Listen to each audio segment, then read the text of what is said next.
Our journey now takes us to Upper Egypt, to ancient Thebes, the legendary city of 100 gates, known today as Luxor. We will be amazed by the stone relics of iconic sites such as the Temple of Karnak, the Temple of Luxor, and the Temple of Hatshepsut. We will explore the legendary Valley of the Kings, the Valley of the Queens, the Colossi of Memnon, and much more. Come and experience this adventure. Imagine walking through a place where every stone shaped by human hands holds more than 3,000 years of history, and where the past does not seem distant, but perfectly alive all around you. This was once an ancient capital that held the power, wealth, and greatest secrets of the pharaohs. Its name was Thebes. Today, we know it as Luxor. It was here that rulers such as Ramses II and Tutankhamun built monumental temples to challenge eternity and carved their tombs into solid rock to protect their journey into the afterlife. We will explore the hidden tombs of pharaohs and discover why this piece of land in the heart of the desert still fascinates humanity. Get ready, because our journey through ancient Egypt begins now. In the heart of the ancient city of Thebes, today known as Luxor, the desert preserves one of the largest religious complexes of the ancient world. A place where human engineering challenged the gods. Welcome to the Temple of Karnak. In fact, Karnak is not a single temple. It is a vast religious complex made up of numerous temples, chapels, obelisks, courtyards, and sanctuaries. Its construction took place over a period of about 2,000 years, approximately between 2000 BC and 30 BC. The complex covers about 101 hectares, the equivalent of more than 140 soccer fields, and is recognized as one of the largest religious sites of the ancient world. For centuries, it was the most important religious center in Egypt. More than 30 pharaohs left their mark here. Every important pharaoh wanted to expand or decorate Karnak in order to immortalize his name. That is why this place is like a true book of stone telling the story of ancient Egypt. The impressive Great Hypostyle Hall is one of the greatest wonders of ancient architecture. It has 134 massive columns, with those along the central axis reaching just over 20 meters in height. Some are more than 3 meters in diameter. In ancient times, all of them were painted in vibrant colors. Even today, traces of the original paintings can still be seen. Walking through this immense hall is to feel the weight of history and the insignificance of humankind before eternity. Every carving in the stone tells a story of victory, every pillar holds a 1,000-year-old secret. The centuries passed, empires fell, but Karnak still stands. Its stones, worn by time and wind, still seem to echo the footsteps of priests and the whispers of an empire that refused to be forgotten. How did such an ancient civilization manage to build temples that continue to challenge modern engineering? Standing here is one of the greatest obelisks of ancient Egypt, the obelisk of Queen Hatshepsut, approximately 29.5 meters high and weighing more than 320 tons. Here's an interesting fact about its name. Karnak is not an Egyptian name. It derives from the Arabic al-Karnak, meaning something like fortified village. In the time of the pharaohs, the complex was called Hatshepsut, generally translated as the most sacred of places. For centuries, it was believed that the god Ammonius actually dwelt in Karnak. Karnak is not merely a monument to the past. It is an eternal testament to humanity's quest for immortality. Beside the sacred lake of Karnak stands a statue of a scarab. But why would the Egyptians create a statue of a beetle? The scarab was a sacred symbol, and the Egyptians used it as an amulet for good luck and protection against evil. There is a popular belief that makes this monument even more intriguing. Legend has it that anyone who walks around the scarab 7 times may have a wish granted. Perhaps it is precisely this combination of history, belief, and mystery that makes Karnak such a fascinating place. Leaving the Temple of Karnak, the Avenue of the Sphinxes, about 2.7 kilometers long and lined with carved stone figures, connects the grandeur of Karnak to the sacred Temple of Luxor. Under the watchful eyes of hundreds of sphinxes, we follow the path once walked by ancient priests during the Opet festival. At the end of this journey, a masterpiece of harmony and power emerges, the Temple of Luxor. While Karnak impresses with its sheer scale and complexity, the Temple of Luxor stands out for its elegance, its mystical connection, and its unique atmosphere. Unlike other sanctuaries dedicated to the gods, Luxor served a deeply human and divine purpose, legitimizing the pharaoh himself. It was in this sacred setting that ceremonies associated with royalty and the renewal of the pharaoh's power were performed. Only one obelisk remains at the entrance, standing guard over the gateway of time, while its identical twin now rests far away. The obelisk, nearly 23 meters high and weighing 230 tons, has stood for more than 3,300 years. It was taken from the banks of the Nile and now stands as one of the symbols of the heart of Paris. At night, the lighting completely transforms the atmosphere, turning the temple into one of the most beautiful sights in Luxor. The heat of the desert gives way to a golden glow that dances among the columns of Amenhotep III. But there is something even more fascinating hidden within its walls: survival. Luxor never died. It was once an Egyptian temple, later a Roman chapel, then a Christian church, and to this day, it still houses a functioning mosque within its walls. Its stones are not merely ruins, they are layers upon layers of human faith. The hieroglyphs and images painstakingly carved in relief on the monuments were the way the ancient Egyptians recorded different aspects of their culture. They are encyclopedias carved in stone. On the banks of the Nile, the Temple of Luxor remains an unbreakable link between past and present. A monument where humanity touched the divine, where the past embraces the present, and where eternity itself seems to have found a home. Unlike the pyramids and the Valley of the Kings, the Temple of Luxor was not built as a funerary monument. It was a place dedicated to life, religious ceremonies, and the connection between the pharaoh and the gods. On the western bank of the Nile, where the sun sets and the realm of the dead begins, the raw rock of the desert takes on the outlines of an astonishing modernity. At first glance, it seems like a mirage. But rising before the cliffs of Deir-el-Bahari stands the ultimate monument to boldness, the mortuary temple of Hatshepsut.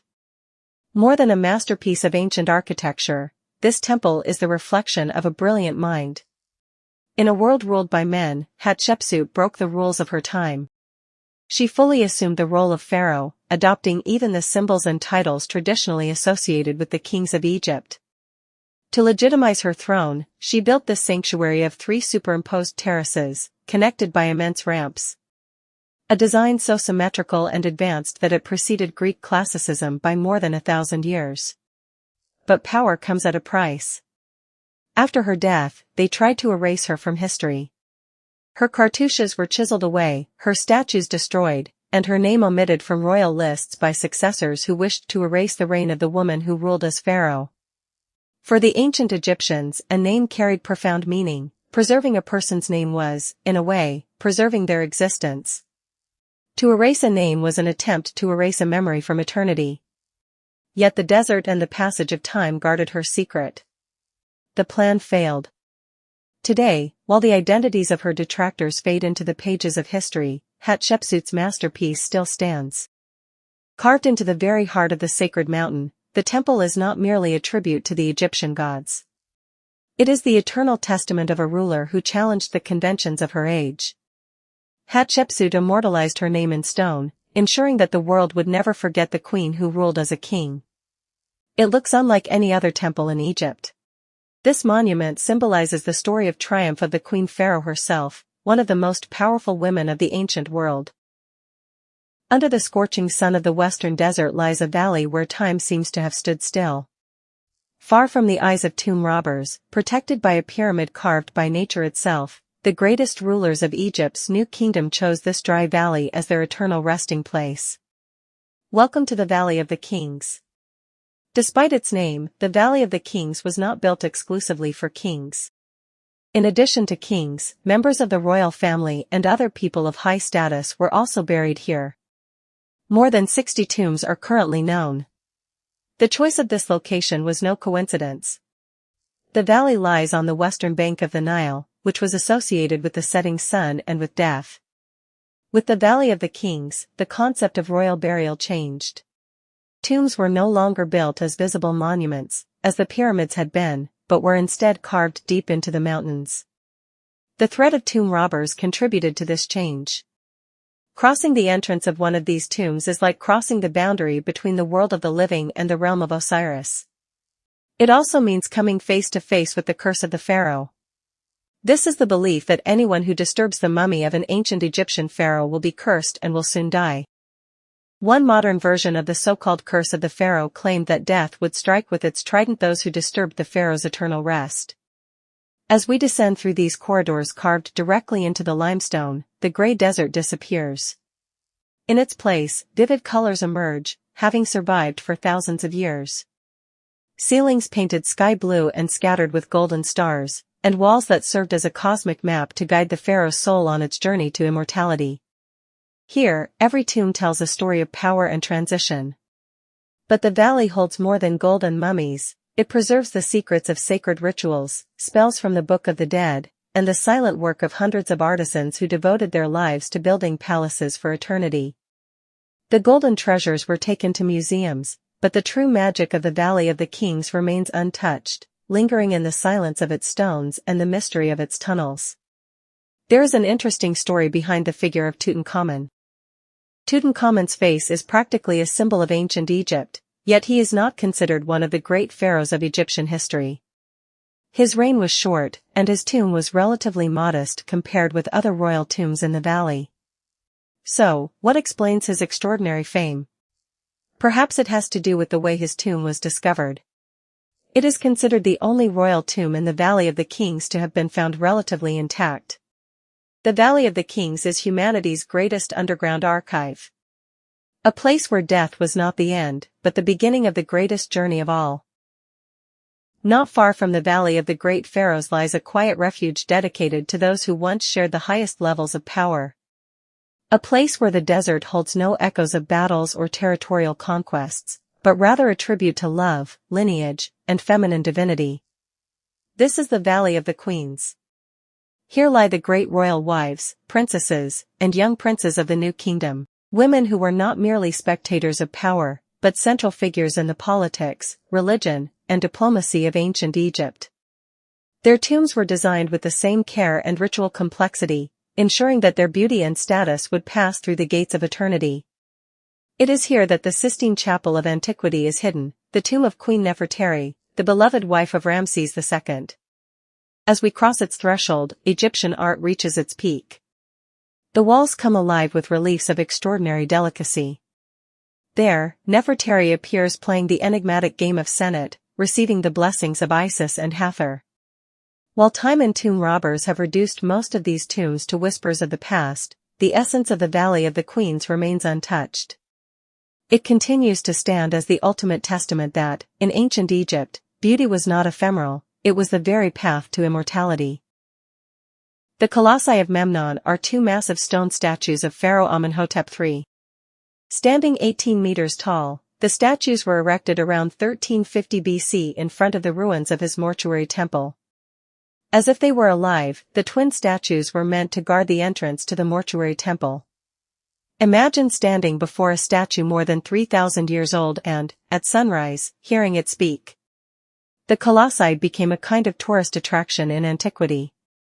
Travelers visited the site, and some left inscriptions on the statues, recording that they had heard the famous sound. The phenomenon was caused by the morning sun heating the moisture inside cracks in the stone, which had been damaged by an earthquake, causing the rock to produce a sound. But after a Roman restoration at the site, the crack was sealed, and the mysterious voice disappeared forever. Away from the great temples lies a place unlike anything we have seen so far. DeirEl-Medina was the secret village where the servants in the place of truth lived, the master craftsmen, painters, and stonemasons who secretly carved and decorated the tombs of the pharaohs. A village isolated from the outside world to protect the empire's greatest secrets. This entire vast region on the western bank of the Nile forms the legendary Theban Necropolis. A gigantic kingdom of the dead where, for more than 1,000 years, kings, queens, and nobles built their final monuments in the hope of attaining eternal life. Every year, around 4 million tourists come to Luxor to experience monuments that have survived more than 3,000 years of history. Tourism is Luxor's main economic activity, supporting hotels, restaurants, transportation, commerce, and thousands of jobs directly or indirectly connected to the sector. A significant portion of the monuments of ancient Egypt is concentrated in the Luxor region. In addition to the monuments we have had the opportunity to explore, Luxor is also known for offering one of Egypt's most unforgettable experiences: hot air balloon flights at sunrise. Every day, hundreds of tourists admire the Nile River, the temples, and the desert from above, illuminated by the first rays of sunlight, creating a setting considered one of the most beautiful in the world for this experience. In conclusion, few places on Earth can bring together as much history in a single destination as Luxor. Considered the largest open-air museum in the world, visiting Luxor is about much more than exploring ancient ruins. It is about walking through landscapes where some of the most powerful pharaohs in history once lived, admiring monumental works built without modern technology, and understanding why the Egyptian civilization continues to fascinate humanity thousands of years later. In Luxor, every temple, every column, and every inscription carved in stone tells a story that continues to enchant millions of people and transform this city into one of humanity's greatest treasures. Because in Luxor, the past is not merely preserved. It is still alive. And with that, we come to the end of our journey. Until our next travel experience.